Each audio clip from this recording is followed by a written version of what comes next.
www.drabsiddiq.com একটি educational website. এই ওয়েবসাইটটি শুধুমাত্র এডুকেশন বা শিক্ষা নিয়ে আলোচনা করে। গ্লাইকোলাইসিস বা ইএমপি গতিপথ, যে জৈব রাসায়নিক প্রক্রিয়ায় বিভিন্ন ধরনের এনজাইমের কার্যকারিতায় জীবকোষস্থ জটিল জৈব যৌগ জারিত হয়ে সরল যৌগে পরিণত হয় এবং স্থিতিশক্তি গতিশক্তিতে রূপান্তরিত হয়, তাকে শ্বসন বা রেসপিরেশন বলে। শ্বসন একটি শক্তিশালী জারণ বিজারণ প্রক্রিয়া। শ্বসনের ফলে জীবদেহে এটিপি উৎপন্ন হয়। এটিপি জীবের সকল শারীরবৃত্তীয় কাজে শক্তি যোগান দেয়। ইহা দিনরাত 24 ঘন্টা সংঘটিত হয়। গ্রিক শব্দ গ্লাইকো অর্থ সুগার বা চিনি এবং লাইসিস অর্থ স্প্লিটিং বা ভাঙা নিয়ে গ্লাইকোলাইসিস শব্দটি গঠিত। যে জৈব রাসায়নিক প্রক্রিয়ায় বিভিন্ন ধরনের এনজাইমের কার্যকারিতায় এক অণু গ্লুকোজ ধাপে ধাপে ভেঙে 2 অণু পাইরুভিক অ্যাসিডে পরিণত হয়, তাকে গ্লাইকোলাইসিস বলে। 1918 সালে জার্মান বিজ্ঞানী অ্যামডন, মায়ারহফ এবং পারনাস গ্লাইকোলাইসিসের বিক্রিয়াগুলো আবিষ্কার করেন। তাদের নাম অনুসারে গ্লাইকোলাইসিসকে সংক্ষেপে ইএমপি গতিপথ বলা হয়। ইহা কোষের সাইটোপ্লাজমে ঘটে বলে একে সাইটোপ্লাজমিক শ্বসনও বলা হয়। এতে অক্সিজেন প্রয়োজন হয় না। এক অণু গ্লুকোজ থেকে 2 অণু পাইরুভিক অ্যাসিড উৎপন্ন হয়। গ্লাইকোলাইসিস প্রক্রিয়ার রেখাচিত্র। গ্লাইকোলাইসিস প্রক্রিয়াটি C3 চক্রের বিপরীত। এটি C3 চক্র, এটি গ্লাইকোলাইসিস। C3 চক্রটি বিপরীত ক্রমে সাজালে গ্লাইকোলাইসিস হয়ে যায়। C3 চক্রের সবশেষে গ্লুকোজ, গ্লাইকোলাইসিসে এটি প্রথমে বসবে। গ্লুকোজ প্রথমে বসিয়ে দেই। গ্লুকোজ বসিয়ে দিলাম। এরপর গ্লুকোজ 6 ফসফেট বসিয়ে দেই। এরপর ফ্রুক্টোজ 6 ফসফেট বসিয়ে দেই। এরপর ফ্রুক্টোজ 120 ফসফেট বসিয়ে দেই। এরপর 3 ফসফোগ্লিসারালডিহাইড বসিয়ে দেই। এরপর 1,3,20 ফসফোগ্লিসারিক অ্যাসিড।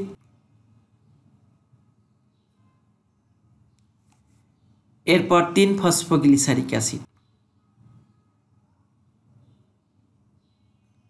এই পর্যন্ত C3 চক্রের বিপরীত হলো গ্লাইকোলাইসিস।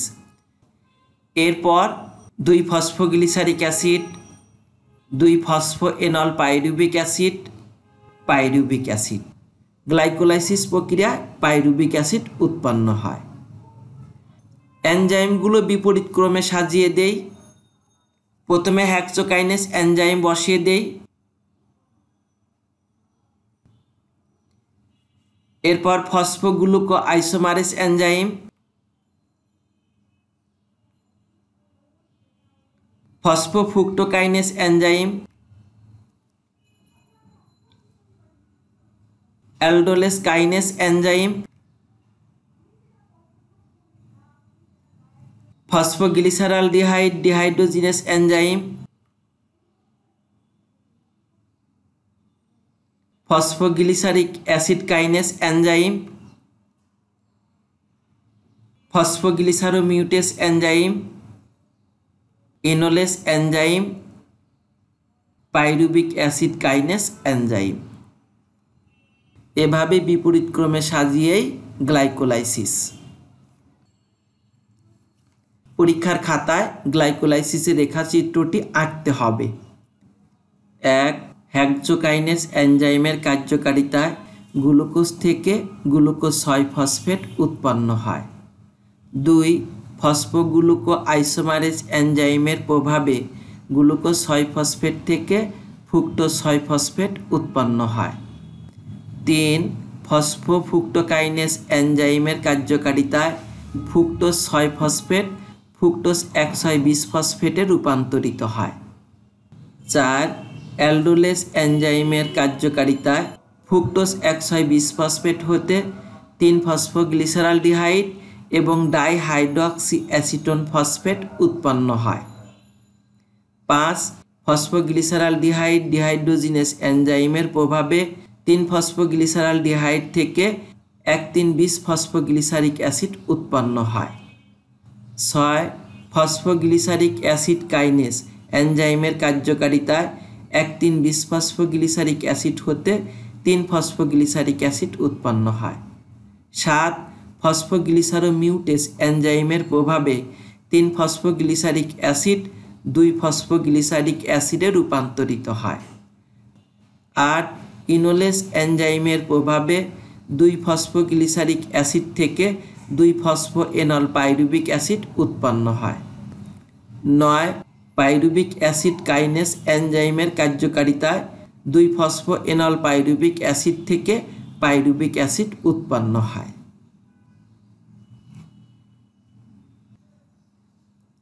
গ্লাইকোলাইসিস বা ইএমপি চক্রের বর্ণনা পরীক্ষার খাতায় কিভাবে লিখতে হবে তা তোমাদের মাঝে উপস্থাপন করছি।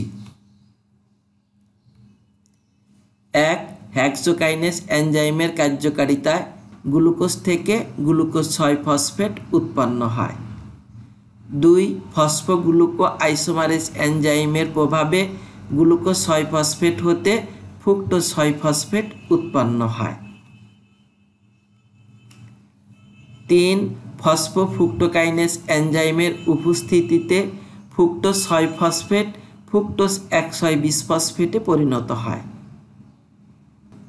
4 অ্যালডোলেস এনজাইমের কার্যকারিতায় ফ্রুক্টোজ 120 ফসফেট হতে 3 ফসফোগ্লিসারালডিহাইড ও ডাইহাইড্রক্সি অ্যাসিটোন ফসফেট উৎপন্ন হয়। 5 ফসফোগ্লিসারালডিহাইড ডিহাইড্রোজিনেস এনজাইমের প্রভাবে 3 ফসফোগ্লিসারালডিহাইড হতে 1,3,20 ফসফোগ্লিসারিক অ্যাসিড উৎপন্ন হয়। 6 গ্লিসারিক অ্যাসিড কাইনেস এনজাইমের সহায়তায় 1,3,20 ফসফোগ্লিসারিক অ্যাসিড 3 ফসফোগ্লিসারিক অ্যাসিডে পরিণত হয়।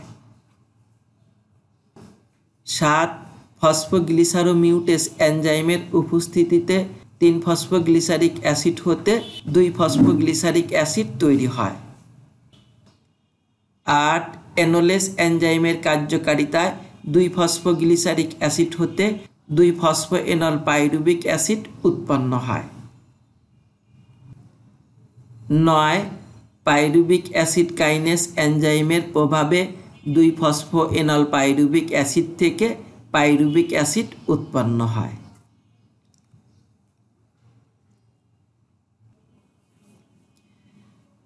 গ্লাইকোলাইসিস চক্রের গুরুত্ব বা তাৎপর্য। 1 ইহা কোষের সাইটোপ্লাজমে ঘটে। গ্লাইকোলাইসিস প্রক্রিয়াটি কোষের সাইটোপ্লাজমে ঘটে, তাই একে বলা হয় সাইটোপ্লাজমিক প্রক্রিয়া। 2 গ্লুকোজ জারিত হয়। গ্লাইকোলাইসিস প্রক্রিয়ায় গ্লুকোজ জারিত হয়।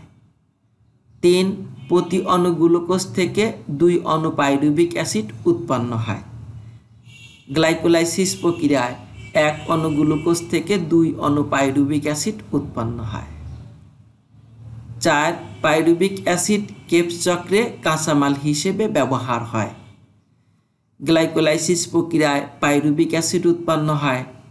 এই পাইরুবিক অ্যাসিড পরবর্তীতে কেপস চক্রের কাঁচামাল হিসেবে ব্যবহার হয়। 5 এই চক্রে 2টি এটিপি এবং 2টি NADPH2 উৎপন্ন হয়। 6 এই প্রক্রিয়ায় অক্সিজেনের প্রয়োজন হয় না। গ্লাইকোলাইসিস প্রক্রিয়া ঘটার জন্য অক্সিজেন দরকার হয় না। 7 পাইরুবিক অ্যাসিড উৎপন্ন না হলে শ্বসন ক্রিয়া বন্ধ হয়ে যেত। গ্লাইকোলাইসিস প্রক্রিয়ায় পাইরুবিক অ্যাসিড উৎপন্ন হয়। পাইরুবিক অ্যাসিড শ্বসন প্রক্রিয়াকে সচল রাখে। যদি গ্লাইকোলাইসিস না ঘটতো, পাইরুবিক অ্যাসিড উৎপন্ন হতো না, শ্বসন ক্রিয়াও চলতো না। 8 এটিপি ও NADPH2 মোট সুপ্ত শক্তির 17%।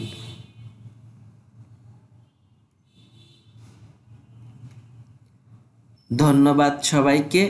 আল্লাহ হাফেজ।